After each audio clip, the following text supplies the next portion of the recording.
Next question. Good afternoon, Prime Minister. Laura Stone, Globe and Mail. You've spoken a lot during this press conference about Pierre Poilievre, and you've used multiple answers to kind of go after him and his policies. He's been going after you for a long time on this issue of inflation, affordability, and of course housing. You just shuffled your cabinet, you elevated Sean Fraser to housing.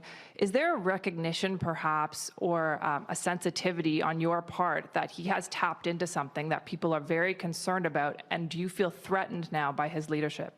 No, what is of concern to us is the fact that there are so many people having trouble making ends meet. And that's why we moved forward over the past year with significant investments to help Canadians. Investments like ensuring that kids under 12 have access to dental care. And let's pause on that for a second, because that's something that is making a huge and real difference. We're talking hundreds of thousands of families who sent their kids to the dentist for the first time over the past year. Pierre Poilievre, to bring him up again, as you brought him up, voted against dental care. He said providing dental care to low-income Canadians would just feed inflation. Well, there's two things wrong with that. First of all, we have seen inflation come down now to the lowest levels of most of our partners, back into the Bank of Canada range, which is a very good thing, which shows that our targeted investments have actually been able to bring down inflation even while we're supporting Canadians. And the second piece of it is that so he was wrong about its impact on inflation.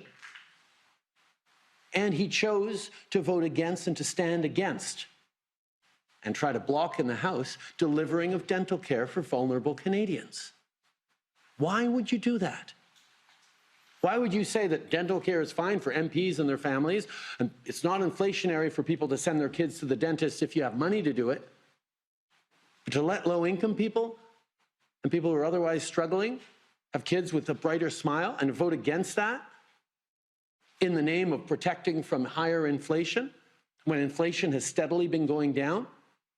That's him making baseless arguments, completely disconnected from fact, but playing on the very real fear, anxiety, and frustration that people are out there. That yes, there are challenges around the cost of living.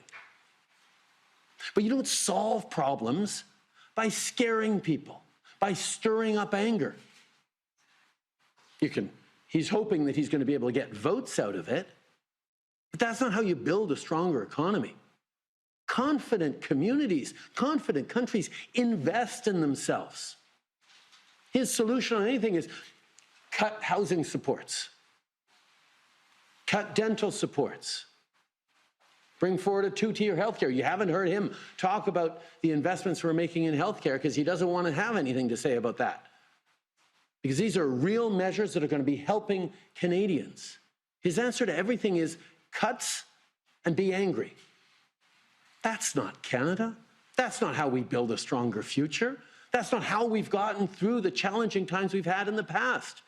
Canadians roll up their sleeves and get to work and build and invest in themselves and their communities.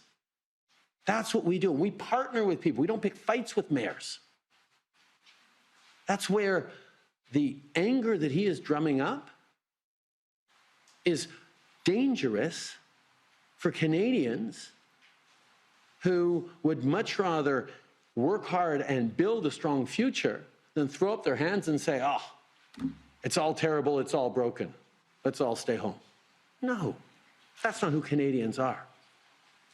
So I won't be stirring up anger. I will be pointing out where his proposals are irresponsible and unserious, but I will stay focused on solving the challenges Canadians are facing rather than exploiting them for political gain like Pierre Poilievre does.